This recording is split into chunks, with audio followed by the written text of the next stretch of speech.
Hey guys, so today I'm really excited because I get to unbox this camera, the Sony a7S III, and play around with it.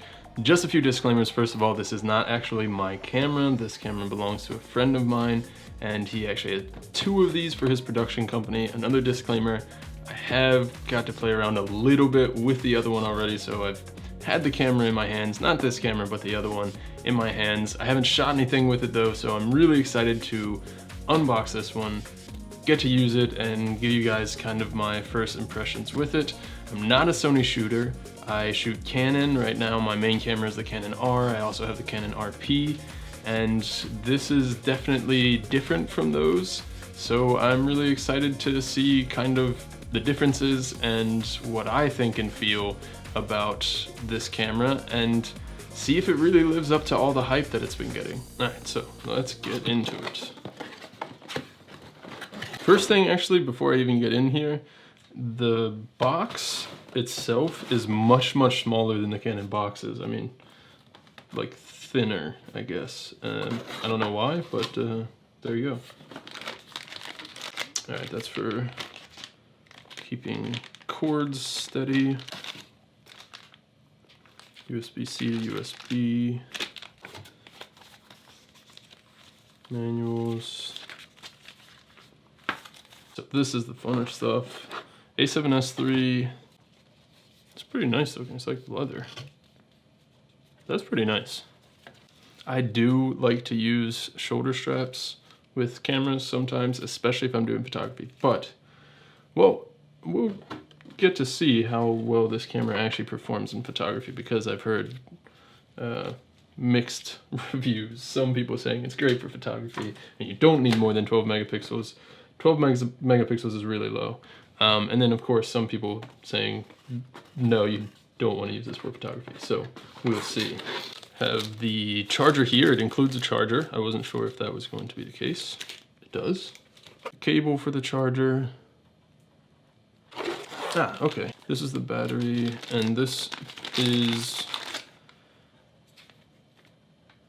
NPFZ100 battery, which I think is the same battery as the a7 III, but again, I'm not a Sony shooter, so I'm not 100% sure on that one. Here comes the really fun part. Let me get this box out of the way.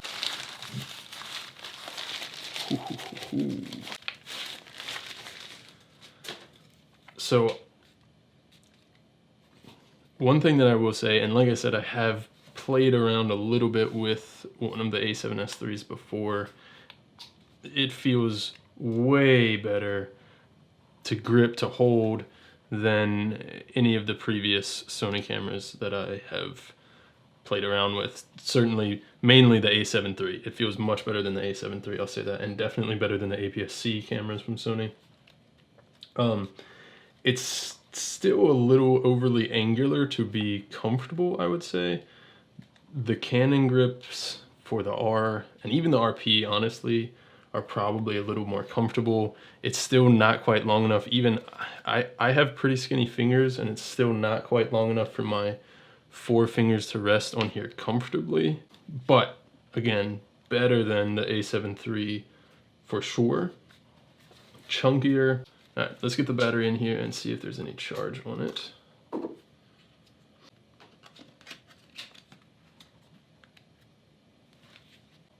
There is not even a little bit.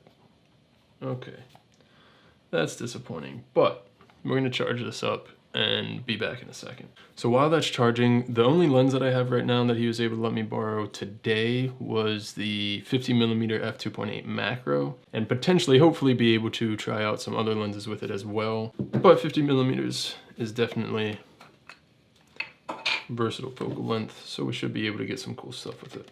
First of all, it is awesome that it has a flip screen. I think Sony's been lagging behind on that. I think it's kind of about time that they finally have flip out screens on some of their cameras. It does look a little small though. Even compared to, it feels like even compared to the RP, I'll have to check on that because I'm not 100% sure. You really almost have to force the memory card slot to come open. I mean, not forced, but it definitely doesn't come open by itself, even when you slide it out. I mean, maybe it just needs to loosen up, but I don't know, it seems like it should just pop open, right? Okay, that's all of the patience that I had. We got maybe like 2/3 of the way into a charge. And I actually slipped the battery in for a second earlier. It had like 3% battery charge, so just a little bit that I have looked through these menus so far, they do seem relatively straightforward. I don't shoot Sony, so it is new to me. It's something that I'm gonna have to learn. The touch tracking is really responsive, and it sticks on there really well. That is impressive. So here's the kind of quick menu.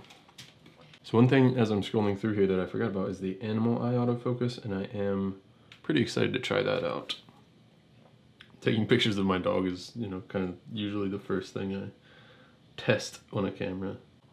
So this is interesting. A lot of people in the EOS R complained about the placement of the record button kind of being on the top but behind the shutter button, that it was some weird way that they had to bend their fingers. I think that's ridiculous, but for those people, they might not like this placement either, because it feels very much like the same motion to me.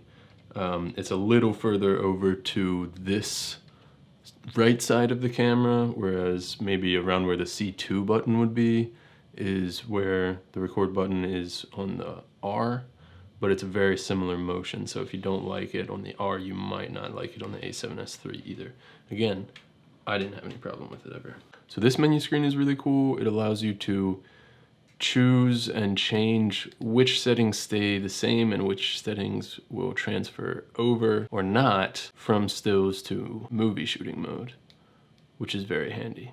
Or would be very handy if anyone was going to shoot stills with this camera. That's a different discussion. I definitely don't have any CF Express Type A cards. I only have SD. These going backwards, for me at least, they have to be facing away from you. I kind of cheat a little bit with the SD cards that I use with the R, because technically they're not rated to be recording at the speeds that the R writes at, but they work in the R. I'm thinking that it might not be able to get away with that in this camera, because I think that it restricts what codecs and formats you can record on cards based on the type and the rating of the card. So it does look like we're able to record 422 10-bit 24 frames per second in the IPB codec. 50 millimeters is way too telephoto to be trying to vlog on right now. Right now I just have no picture profile. I'm also going audio straight out of the camera with no mic.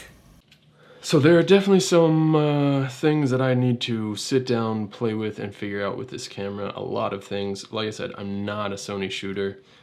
This menu system, the camera, the setup, everything about it is definitely just different for me.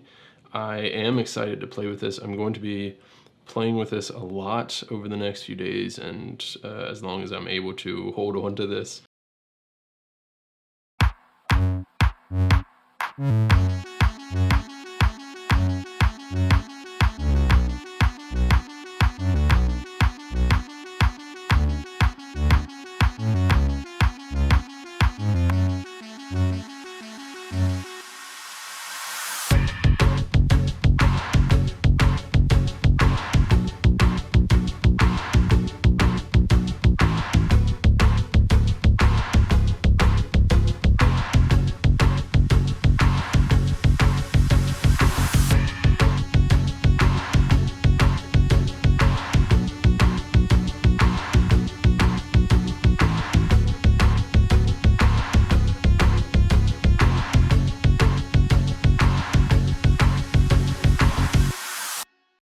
While I'm testing this camera, I'm going to be putting out some reviews, impression videos, seeing what I can do with this camera, the kind of quality I can get, and talking about, is this the camera that's actually going to finally make me leave Canon and go to Sony?